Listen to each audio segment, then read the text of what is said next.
സന്ദർശിച്ച RSS മുൻ പ്രാന്ത സംഘചാലക് PB മേനോന്റെ കുടുംബാംഗങ്ങളെ സന്ദർശിക്കാനായി സർസംഘചാലക് മോഹൻ ഭാഗവത് അവിടെ എത്തിച്ചേർന്നിട്ടുണ്ട്. അദ്ദേഹം വസതിക്കുള്ളിലേക്ക് കയറി കുടുംബാംഗങ്ങളെ ഇപ്പോൾ സന്ദർശിച്ചു കൊണ്ടിരിക്കുകയാണ്. 40 മിനിറ്റ് സമയമാണ് കുടുംബാംഗങ്ങളെ സന്ദർശിക്കാനായി എടുക്കുക. അതിനുശേഷം നേരെ ശ്രദ്ധാഞ്ജലി വേദിയിലേക്ക് അദ്ദേഹം പോകുമെന്ന് മനസ്സിലാക്കാൻ സാധിക്കുന്നുണ്ട്. കടുത്ത സുരക്ഷാ ക്രമീകരണങ്ങളാണ് പ്രദേശത്ത് ഒരുക്കിയിരിക്കുന്നത്. 40 മിനിറ്റ് സമയത്തെ കൂടിക്കാഴ്ചയ്ക്ക് ശേഷം അദ്ദേഹം വസതിക്ക് പുറത്തേക്ക് വരും. അതിനുശേഷം ശ്രദ്ധാഞ്ജലി വേദിയിലേക്ക് അദ്ദേഹം പോകും. സുധീഷ് ഗോപാൽ ചേരുന്നുണ്ട്. സുധീഷ്, ഇപ്പോൾ സർസംഘചാലക് അവിടേക്ക് എത്തിച്ചേർന്നിരിക്കുകയാണ്. ഇപ്പോൾ കുടുംബാംഗങ്ങളുമായി സന്ദർശനം നടത്തുകയാണ് അല്ലേ?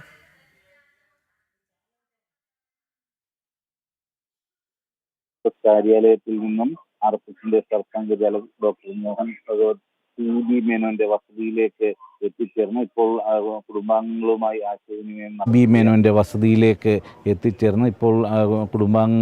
ആശയവിനിമയം നടത്തുകയാണ്.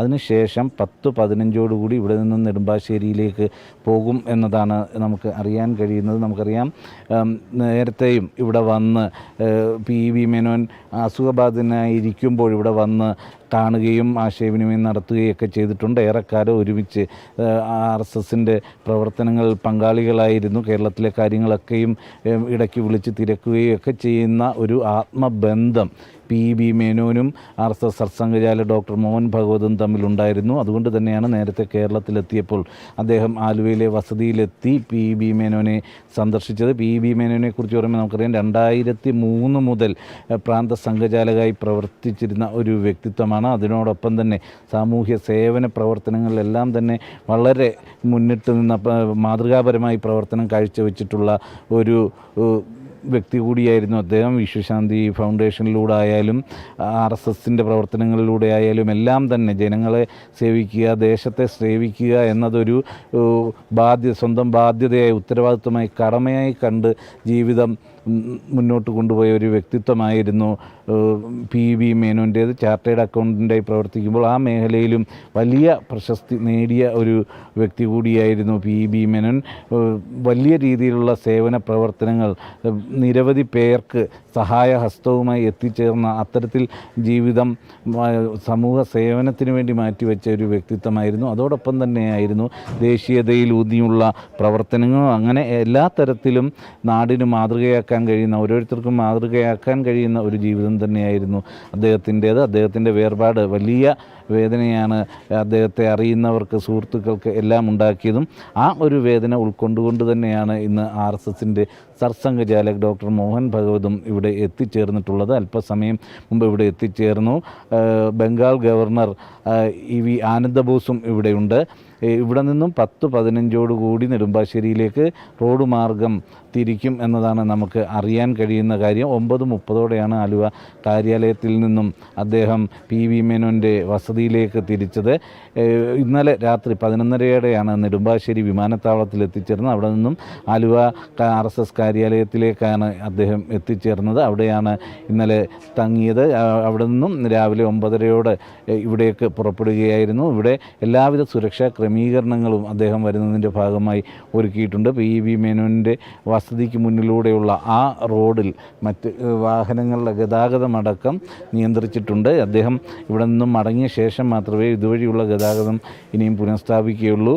ക്യാമറ അടക്കമുള്ള കാര്യങ്ങൾക്കും ഇപ്പോൾ PB മേനോൻ്റെ വസതിയിലേക്ക് കടത്തുന്നതിന് നിയന്ത്രണം ഏർപ്പെടുത്തിയിട്ടുണ്ട്. നമ്മളോടും മാധ്യമങ്ങളോടും അവിടേക്ക് കടക്കരുത് എന്ന നിർദ്ദേശം തന്നെയാണ് നൽകിയിട്ടുള്ളത്. അത് സുരക്ഷാ ക്രമീകരണങ്ങളുടെ ഭാഗമാണ്. അത്തരത്തിൽ കൃത്യമായ സുരക്ഷാ ക്രമീകരണങ്ങളാണ് ഒരുക്കിയിട്ടുള്ളത്. ഇന്നലെ മുതൽ തന്നെ സുരക്ഷാ ക്രമീകരണങ്ങളുടെ ഭാഗമായ പരിശോധനകളുമെല്ലാം ഇവിടെ നടന്നിരുന്നു. അല്പം മുമ്പും അന്തിമമായ ഒരു പരിശോധന കൂടി നടത്തി മറ്റ് പ്രശ്നങ്ങളില്ല എന്ന് ഉറപ്പ് വരുത്തിയ ശേഷമാണ് കാര്യാലയത്തിൽ നിന്നും അദ്ദേഹത്തിന് ഇവിടേക്ക് പുറപ്പെടുന്നതിനുള്ള നിർദ്ദേശം നൽകിയത്. അതിൻ്റെ അടിസ്ഥാനത്തിൽ തന്നെ 9:30 കാര്യാലയത്തിൽ നിന്നും പുറപ്പെടുകയായിരുന്നു. ഇവിടെ 10-15 വരെ ഉണ്ടാകും എന്നതാണ് നമുക്ക് മനസ്സിലാക്കാൻ കഴിയുന്നത്. PB മേനോൻ്റെ വസതിയിലെത്തുമ്പോൾ സ്വാഭാവികമായും RSSൻ്റെ സർസംഘചാലകനെ സംബന്ധിച്ചിടത്തോളം വലിയ വൈകാരിക വിഷമം തന്നെയാവും നേരിടുക. കാരണം മുൻപ് ഇവിടെ വന്നപ്പോഴൊക്കെയും PB മേനോൻ്റെ ഒരു സാന്നിധ്യം ഉണ്ടായിരുന്നു. അത് അദ്ദേഹത്തിൻ്റെ വേർപാട് ഉണ്ടാക്കിയ ഒരു ശൂന്യത, അത് വലിയ രീതിയിൽ സ്വാഭാവികമായി ഒരു ആത്മമിത്രം കൂടി എന്ന നിലയ്ക്ക് സർസംഘചാലകനെ സംബന്ധിച്ചിടത്തോളം വലിയ മാനസിക പ്രയാസത്തോടു കൂടി തന്നെയാവും ഇപ്പോൾ ഈ വസതിയിൽ അദ്ദേഹം കഴിയുക. അദ്ദേഹം PB മേനോൻ്റെ ഭാര്യയോടും മക്കളോടുമെല്ലാം ആശയവിനിമയം നടത്തുകയാണ് എന്നതാണ് നമുക്ക് അറിയാൻ കഴിയുന്നത്.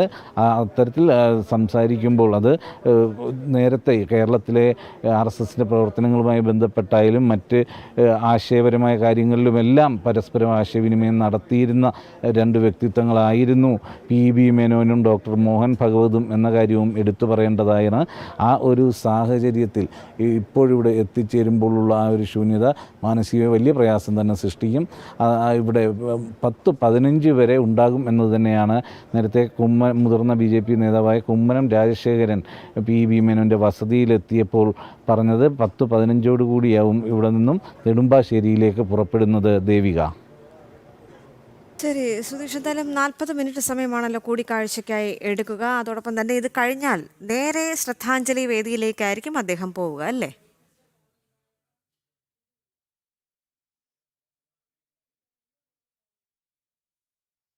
തന്നെയാണ് നമുക്ക് മനസ്സിലാക്കാൻ കഴിയുന്നത്. 10:30 ശ്രദ്ധാഞ്ജലി ചടങ്ങ് ആരംഭിക്കും എന്നതാണ് അറിയാൻ കഴിയുന്നത്. ഇവിടെ നിന്നും ആലുവയിൽ നിന്നും നേരെ നെടുമ്പാശ്ശേരിയിലേക്ക് തന്നെയാണ് പോകുന്നത്. 15 മിനിറ്റ് കൊണ്ട് നെടുമ്പാശ്ശേരിയിൽ എത്തിച്ചേരാൻ സാധിക്കും എന്നതാണ് നമുക്ക് മനസ്സിലാക്കാൻ കഴിയുന്നത്. ആ സമയത്ത് ദേശീയപാതയിൽ നെടുമ്പാശ്ശേരി ഭാഗത്തേക്കുള്ള ഗതാഗതത്തിനും നിയന്ത്രണങ്ങളുണ്ടാവും. അദ്ദേഹം അവിടെ എത്തിച്ചേർന്നാൽ 11:30 നെടുമ്പാശ്ശേരി വിമാനത്താവളത്തിലേക്ക് എത്തി അവിടെ നിന്നും മടങ്ങുകയും ചെയ്യും എന്നതാണ് നമുക്ക് ലഭിച്ചിട്ടുള്ള വിവരം. ഈ സമയങ്ങളിലെല്ലാം തന്നെ ഈ അദ്ദേഹത്തിൻ്റെ സാന്നിധ്യമുള്ള ഇടങ്ങളിലെല്ലാം തന്നെയും വലിയ സുരക്ഷാ ക്രമീകരണങ്ങളും ഒരുക്കിയിട്ടുണ്ട്. ഇവിടെ നിന്നും 10-15 നെടുമ്പാശ്ശേരിയിലേക്ക് പോകും. നെടുമ്പാശ്ശേരിയിൽ ശ്രദ്ധാഞ്ജലി ചടങ്ങ് നടക്കുന്ന വേദിയിലേക്ക് എത്തിച്ചേരുകയും അവിടെ 1 മണിക്കൂറിനടുത്ത് ചിലവഴിക്കുകയും ചെയ്യും എന്നതാണ് നമുക്ക് മനസ്സിലാക്കാൻ കഴിയുന്നത്. അവിടെയും വലിയ സുരക്ഷാ സംവിധാനങ്ങളാണ് ഒരുക്കിയിട്ടുള്ളത്. അതോടൊപ്പം തന്നെ നെടുമ്പാശ്ശേരി വിമാനത്താവളത്തിൽ അദ്ദേഹം എത്തിച്ചേരുന്ന സമയത്ത് കൃത്യമായ സുരക്ഷാ സംവിധാനങ്ങളുണ്ടാവും. ഇവിടെ എത്തിച്ചേരുന്ന സമയത്ത് ഇവിടെ വേണ്ട എല്ലാ പരിശോധനകളും നടത്തി എല്ലാ സുരക്ഷാ ക്രമീകരണങ്ങളും ഉറപ്പുവരുത്തിയിരുന്നു.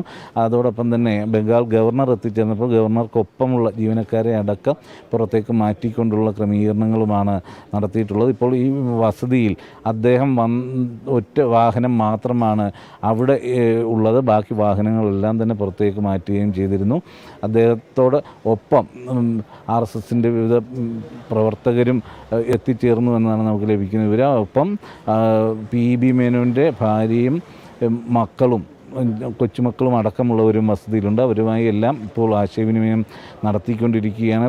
ഒരുപാട് കാലത്തെ പരിചയമുള്ള രണ്ട് വ്യക്തിത്വങ്ങളായിരുന്നു PB മേനോനും ഡോക്ടർ മോഹൻ ഭഗവതും എന്നതും എടുത്തു പറയേണ്ടതാണ്. ആ ഒരു ആത്മബന്ധം സ്വാഭാവികമായും മക്കളോടും എല്ലാം തന്നെ ഉള്ളതുകൊണ്ട് തന്നെയാണ് ഏതാണ്ട് 40 മിനിറ്റോളം സമയം ഇവിടെ വസതിയിൽ ചിലവഴിക്കാൻ അദ്ദേഹം നിശ്ചയിച്ചത്. അദ്ദേഹം കാര്യങ്ങളെല്ലാം തിരക്കുകയും നേരത്തെ അദ്ദേഹവും PB മേനോനുമായുള്ള ബന്ധത്തിലെ ഓർമ്മകൾ എല്ലാം പങ്കുവെക്കുകയൊക്കെ ചെയ്യുന്നുണ്ട് എന്നതാണ് നമുക്ക് മനസ്സിലാക്കാൻ കഴിയുന്നത്. അത്തരത്തിൽ ആശയവിനിമയം നടത്തിയതിന് ശേഷം 10-15 ഇവിടെ നിന്നും നെടുമ്പാശ്ശേരിയിലേക്ക് മടങ്ങുക. ദേവിക.